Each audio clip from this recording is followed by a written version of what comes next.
حسب روایت ایک شہزادہ جو مالک ہفت اقلیم تھا، بہادری اور جوانمردی کا جس کے شہرہ چار دانگ عالم میں تھا، شوق شکار میں نکلا۔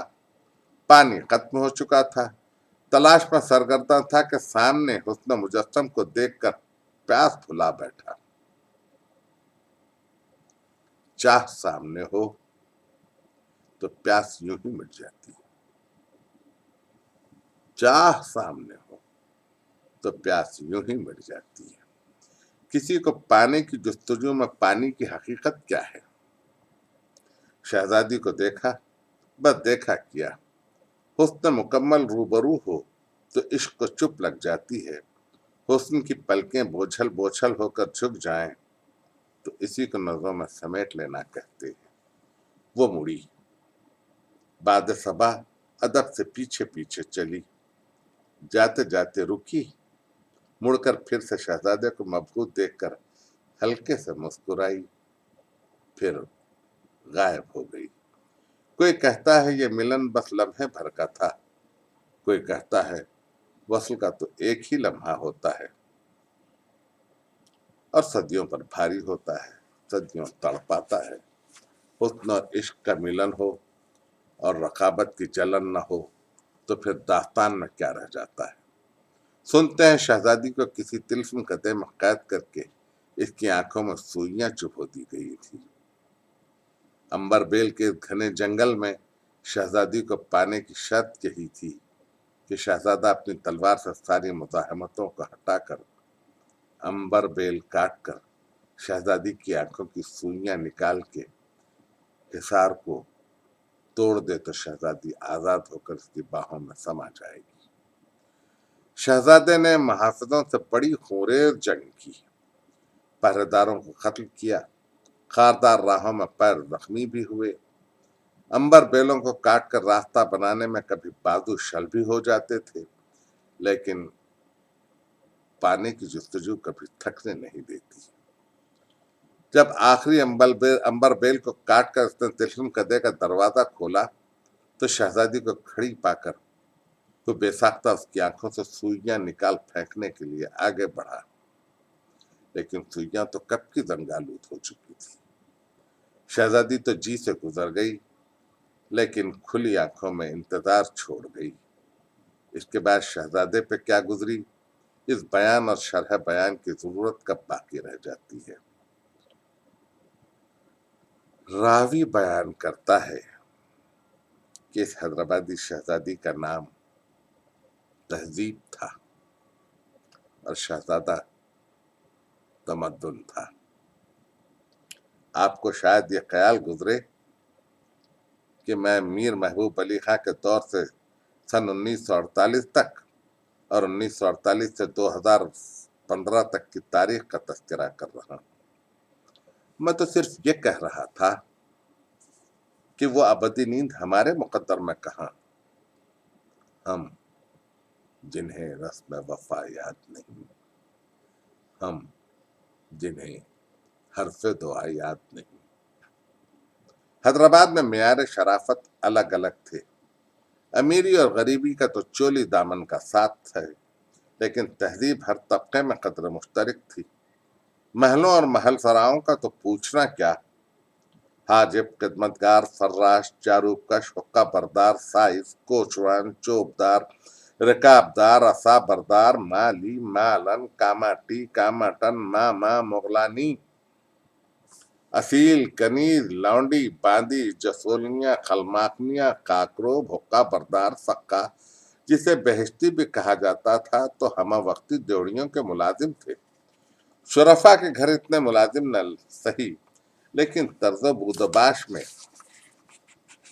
سلیقہ وہی تھا۔ اور تو اور غریب بھی کسی سے پیچھے نہ تھے۔ وہاں دالان، پیش دالان اور بچھے ہوئے تخت، قالین کا فرش، سفید 2 گھوڑے کی بوسکی کی ملائم چاندنی، پختہ چھت، چھت سے آویزاں فانوس اور فرشی جھاڑ، تو یہاں لال مٹی کے لیپے ہوئے دالان میں شطرنجی اور چہلواری کی چاندنی کا فرش، دیوار سے گاؤ تکیا اور پاندان تو تمام طبقوں میں مشترک تھے۔ امراء اور رئیسوں کے بیگمات کہ وقار اور مرتبے کا اندازہ صرف ان کے پاندان سے لگایا جاتا تھا۔ عمرا کے گھروں میں 2.5 سیری کریم نگر کی مہین جالی کے 2 منزلہ پاندان، بالائی منزل میں مہین تراشی ہوئی چھالیا کی پرتیں، کچھ مشک، کچھ زعفران اور کچھ عنبر میں بسائی ہوئی سونے اور چاندی کے ورق میں لپٹی ہوئی الائچی، لونگ، جوز، جوتری، زعفران، سونف، تراشا ہوا کھوپرا، حسب ذوق زردہ و خمام، بریلی کا کتھا اور کانپوری کتھے کی پڑی اور پپڑی، چونا کالے سرخ گلاب میں بجھایا ہوا اور مہین ململ سے چھانا ہوا۔ پان بنانے کے انداز میں بھی ایک خاص سلیقہ ہوا کرتا تھا۔ زانوں پر بچھی ہوئی سرخ صافی خاصدان سے کلیدار پان کو چن کر پہلے باریک قینچی سے یوں تراش لیا جاتا تھا کہ کنارے یکساں ہو جائیں۔ یہی تراش تو بیگم صاحبہ کی خاص ہنرمندی تھی، جو ان کی مہارت کا ثبوت تھی۔ پھر پان کی نس علیحدہ کر لی جاتی اور پھر پان پر پان جوڑ کر حسب موسم سلائی سے چونا لگایا جاتا کہ جاڑوں میں زعفران اور گرما میں گلاب یا کیوڑے میں کھلی کلی کا چونا ہو۔ بعض گھرانوں میں خشک کتھا اور بعد میں شیر بادام میں پکایا ہوا کتھا استعمال ہوتا تھا۔ چھالیات، چکنی، سپاری، نرملی، جو، جوتری، الائچی اور جو پسندیدہ ہو تو گلقند کے اضافے کے بعد گلوری کو موڑ کر چاندی لپٹا لونگ ٹانک دیا جاتا تھا اور اس پر حسب مراتب چاندی یا سونے کا ورق لپیٹ کر چاندی کی تشتری میں سرخ مخمل اور اس پر گلوری رکھ کر پیش کی جاتی تھی۔ قبول کرنے والا اٹھ کر تعظیم بجا لاتا، پان قبول کر کے سلام کے بعد ڈھیروں دعاؤں کے سوغات بھی پاتا۔ ادھر اگالدان ابھی استعمال ہوا ہی تھا کہ کنیز نے فوراً اگالدان بدل دیا۔ اگالدان بھی پاندان ہی کی طرح مرصع ہوا کرتے تھے۔ سقوط حیدرآباد کے بعد جب پڑوسی درائے تو وہ اگالدان کے استعمال سے ناآشنا تھے۔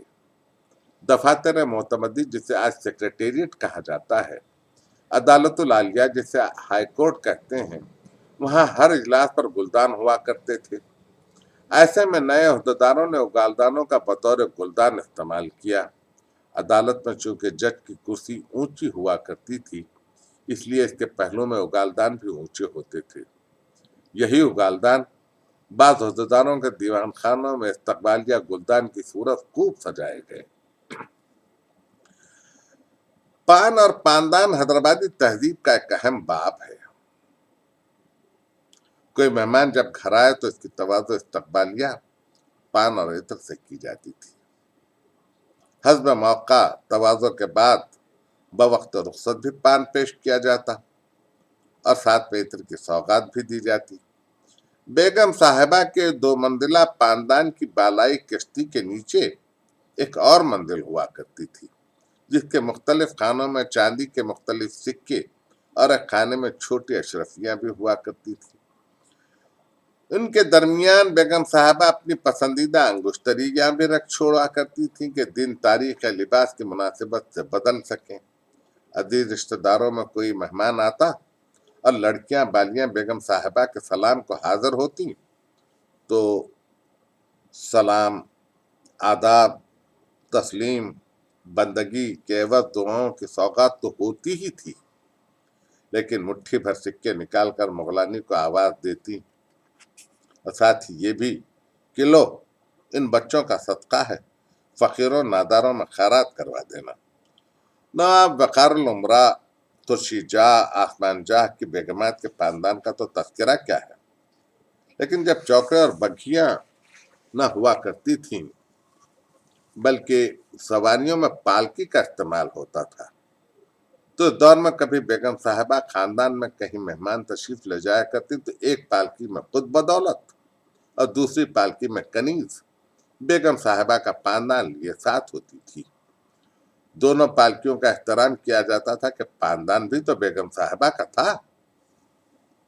کسی بیگم کے مرتبے کا اندازہ ان کے پاندان کے خرچ سے کیا جاتا تھا۔ جتنے بڑے رئیس کی بیگم ہو، اتنا ہی ان کے پاندان کا خرچ بھی ہوا کرتا تھا۔ شام کے قاصے کے بعد بیگم صاحبہ کے ہاتھ کا پان نہ ہوا تو سمجھ لیجئے کہ صاحب کی زندگی میں کوئی کمی ہو گئی۔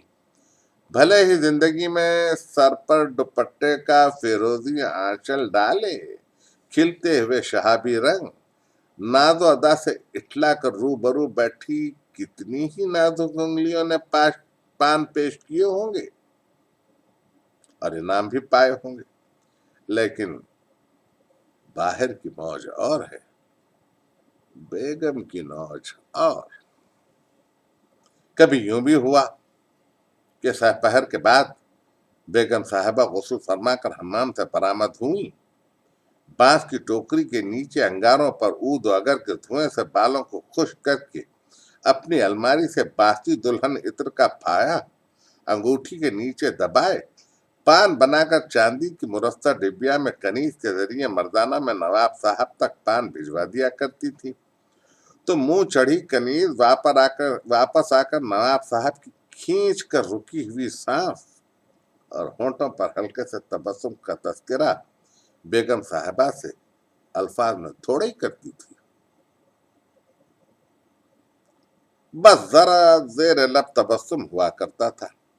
تب بیگم صاحبہ مغلانی کو آواز دے کر کہتی، اے بوا، انگیٹھی کا انتظام کرو، بہت دن ہو گئے۔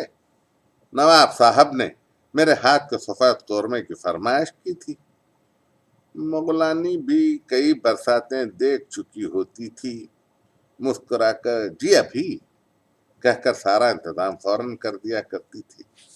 مزاج شناس اور تبسم شناسی میں یہی تو ربط باہم ہے۔ دور گزر گئے، زمانے گزر گئے، اس دور میں بیٹے جوان تو کجا شادی شدہ بھی ہو جاتے، بلکہ کئی بچوں کے باپ بھی ہو جاتے، تو مجال نہ تھی کہ بزرگوں کے آگے پان کھائے منہ لال کیے چلے آئے۔ یہ تو سب ہم عمر اور ہم مرتبہ لوگوں کے درمیان کے شوق تھے۔ دادا کے آگے پوتے جوان ہو جاتے، لیکن بیٹا باپ سے نظریں ملا کر بات نہیں کیا کرتا تھا، بلکہ ماں باپ کے آگے ہمیشہ نظریں جھکی ہوتی تھیں۔ ہر سواری پر پردہ عام تھا، پاندان عام تھے، بزرگوں کا احترام عام تھا، وسیع عریض صحن عام تھے، دالان پیش دالان دیوان خانوں کی تہذیب منفرد تھی۔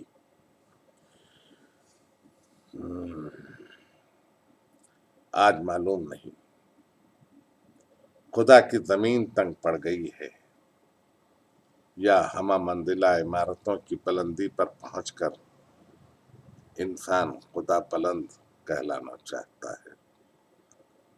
صرف عمارتیں بلند ہوتی جا رہی ہیں، انسان کے قد کا مجھے اندازہ نہیں، لیکن سنتا ہوں کہ آج کل ماں باپ کے گھروں میں جگہ نہیں ہے۔ ماں کسی بیٹے کے گھر ہوتی ہے تو باپ کسی بیٹے کے گھر۔ جس بیٹے کے گھر ماں ہوتی ہے وہاں ملازمہ برخاست کر دی جاتی ہے، جس بیٹے کے گھر باپ ہوتا ہے وہاں بچوں کو اسکول لے جانے والا اور بازار سے سودا سلف لانے والا نوکر نکال دیا جاتا ہے۔ آج کے دور کی تہذیب یہی ہے، آج اسی کو تمدن کہتے ہیں۔ پادری چرچ کو بلا رہا ہے، مبلغ دعوت تبلیغ دے رہا ہے، ناصح نصیحتوں میں مصروف ہے، ہمارے تو اب دعا کے لیے ہاتھ بھی نہیں اٹھتے۔ ہم جنہیں رسم دعا، ہم جنہیں رسم وفا یاد نہیں، ہم جنہیں حرف دعا یاد نہیں۔ شکریہ۔ آپ جب یہ مضمون سن رہے ہوں گے تو نیا سال رخصت ہونے کو ہوگا۔ اپنا خیال رکھیے۔ آپ سے ملاقات اب 2016 میں ہوگی۔ خدا کرے کہ نیا سال آپ کے لیے خوشحالی، صحت و عافیت اور خوشیوں کا سال بن کر آئے۔ آپ کے گھر ٹھنڈے چشموں کے کنارے آباد رہیں. اپنا خیال رکھیے. شکریہ. خدا حافظ.